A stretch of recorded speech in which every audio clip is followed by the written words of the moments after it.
down like that. Point up.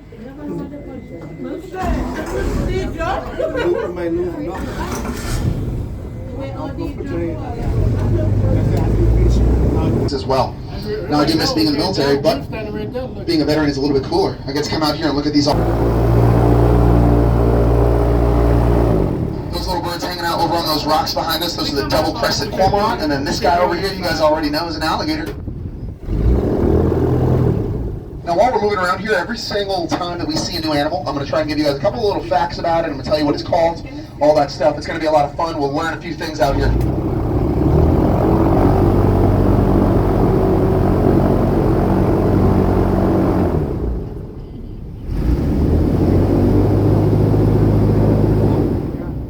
So this gator right over here, this guy is, he's pretty small, honestly. These guys they can get massive. This one right over here, he's probably about 4.5, maybe 5 feet. So as far as alligators go, he is like a quarter the size of a fully grown one. These alligators, if you look up on Google, it'll tell you about 15 feet is what these guys will get up to. But there have been many, many instances where they have had alligators in captivity or in the wild that they've seen that go up to 19 feet long, which is absolutely insane. That's basically a swimming SUV at that point. So you guys can get an awesome view of this guy over here. He did us a favor of walking out on top of this land a little bit for us, so you guys can see his whole body right here by the dock. So it's already an awesome start to the tour. You can see his little teeth kind of hanging out there. These guys have 40 teeth on the top and 40 on the bottom. Well, they should, at least. Sometimes, actually very often, they lose their teeth. These guys will go through about 2,000 teeth in their lifetime. So, these guys are going to, they should have 80 teeth, and they know how to use them very, very well. Now, right up in front of us, like I said, these are the double-crested cormorants, these cute little birds over here. Now these guys, you can see they're very social. They like to hang out in big groups. Now, these guys are pretty unique. Not only can they fly very well, but these guys here can actually swim even better. They are phenomenal swimmers underneath this water, and they kind of have to be, because they do hunt for fish for a majority of their diet. So if they weren't very fast or agile, they'd go hungry pretty quick. So these guys here can swim up to 15 miles an hour in under a second underneath this water, and they can move up to 30 miles an hour underneath this water, which is insane.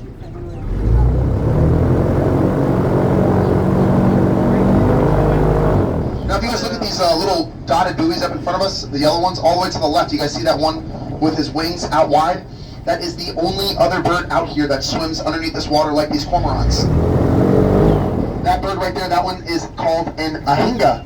Now if you look over here at this double-crested cormorant right on this rope, you guys will see that beak, it's sharp, but it's hooked. Those ahingas over to the front right have just very, very sharp spear-like beaks, and they're going to use those spear-like beaks to skewer these fish underneath the water. That's how they will catch them. They'll stab them and then bring them up to the surface. Both of these guys are going to swallow their fish whole. These guys are very, very cool birds. I wish it was a little bit easier to see in this water so you could actually see them while they're swimming underneath the water. I'm sure online on YouTube or something you could find a good video, but these guys are excellent swimmers, and it's really, really cool to watch them swim around. Unfortunately, we don't have a whole bunch of sun these days, so it's a little hard to see in this water. Whenever it's nice and bright and sunny, you can see in this water much, much better.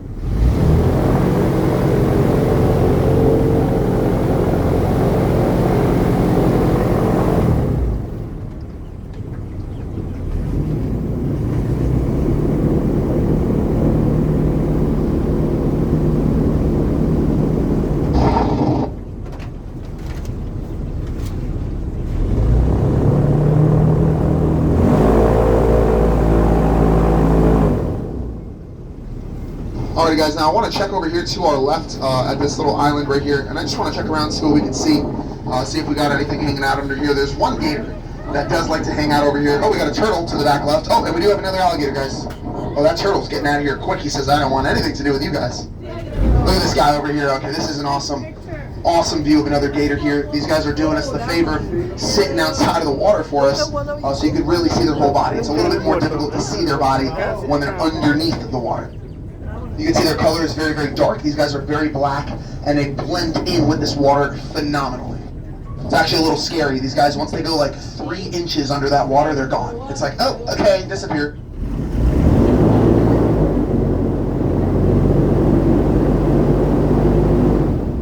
Right side, let me go ahead and turn you guys around so you guys can get a good view of this guy.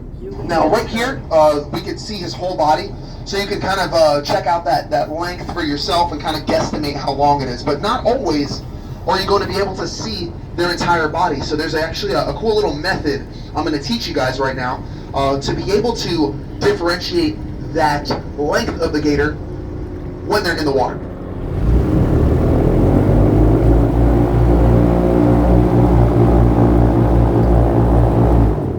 Oh, it actually looks like this guy is listening in on my demonstration. He's like, all right, let me get in the water for you. Oh, no, that's a different gator. Oh, hello. Okay, we got 2 of these guys hanging out over here now. All right, so if you guys look at this gator to the front right, you guys will notice at the front of his face, he's got that little ball kind of hanging out, and that's where his nose is. That's where his nostrils are. Now, if you guys look a little bit further back, you can see his 2 eyeballs. The distance between their nostrils and their eyeballs in inches is how many feet long these guys are. So obviously, you're not going to get a ruler and put it up to his nose, but you're going to kind of guesstimate how many inches there is between the nostrils and the eyes, and that'll tell you how many inches. So it's about 5 inches, 5 feet, 12 inches, 12 feet, 19 inches, 19 feet, which is actually horrible to think about. 19 foot between the nose and the eyes. That means that head is at least 2 feet long, which is basically the size of your torso.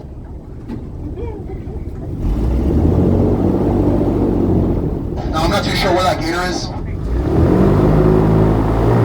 That was in the water, but I want the right side to get a good look at this other gator, so I'm sure this guy will move out of the way or go underneath the water if we're going to be driving over him. Good thing we're in these airboats here. These airboats are not going to harm any of these animals or plants when we drive over them. It's basically just a giant sled underneath us. We don't have any propellers in the water. Go ahead and check this guy out. You guys can get an awesome view of this guy right over here. He's just hanging out. Pretty normal behavior for these guys to be outside in the water like this. As you guys might already know, these alligators are reptiles, and reptiles are cold-blooded, which means that these guys heavily rely on the sun for heat and energy.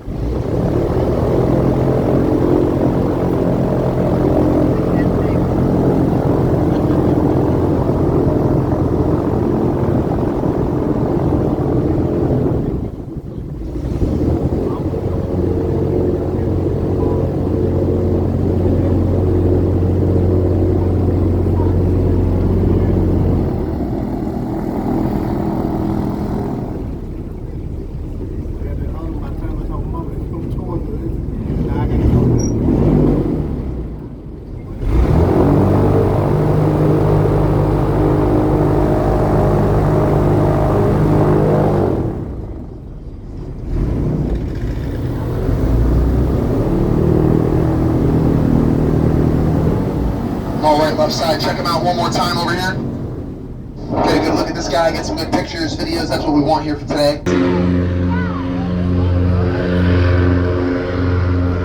That guy right there, he's probably about 6 to 6.5 feet, so he's definitely not a 19-footer, I'll tell you that. Now I want you guys to check out this guy's tail. You guys can see those tails, they're very long, they're about the same size as their body.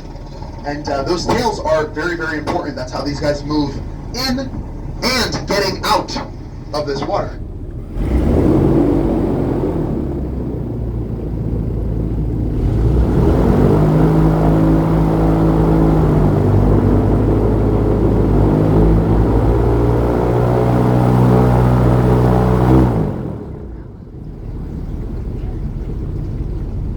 Now these alligators, they can move up to about 14 miles an hour inside of this water. Now that might not sound, very, very fast, but humans, what the heck was that? I don't even know what that was.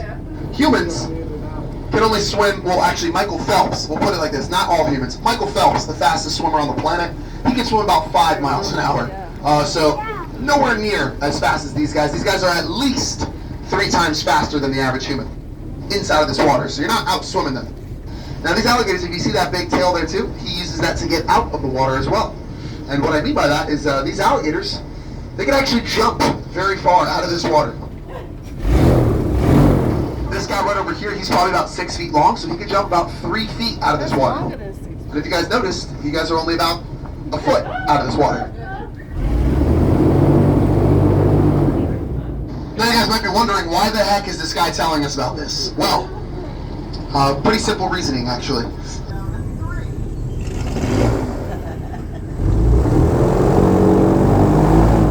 So like I said, crocodiles, the guys that are not out here, thankfully for you guys,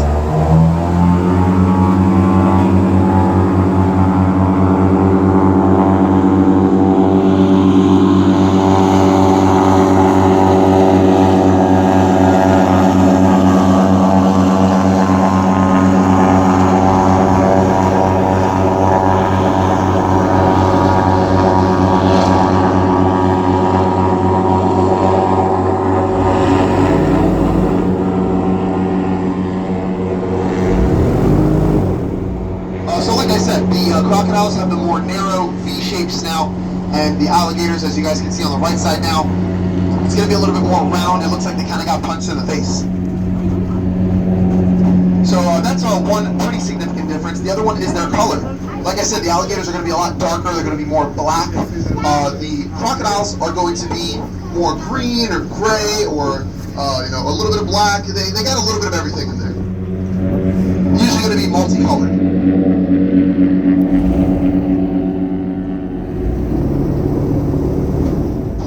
And then the last physical feature that you guys can really tell is going to be their teeth. If you guys can ever see these guys' teeth, if they come out, I would say maybe like 6 inches or so, maybe like 5.5, around there. So, yeah, not a massive one, but average. Average size out here is about 6 to 9 feet. So.